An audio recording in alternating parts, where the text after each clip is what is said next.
specialized overseas treatment. This package will be active in the coming week. Afueni kwa wagonjwa, Wizara ya Afya ikiidhinisha hospitali 8 za ng'ambo kutoa matibabu maalum kupitia SHA. Information alikuwa ananiambia, hata vile walienda training aliniambia. But akanipigia simu akaniambia, mama, siku nzuri. Familia zazidi kulia baada ya wapendwa wao kuuawa Urusi. Mshukiwa mkuu wa kuwasafirisha Wakenya Urusi akisalia korokoroni.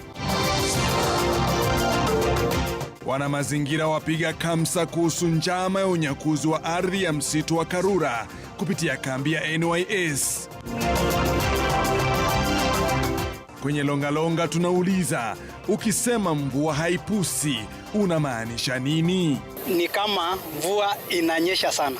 Kila siku tu inanyesha na inanyesha ovyo. Yaani mvua kwa manyunyu hivi. Mambo hayawezi kuepukika. Ile kidogo tu, sio mingi.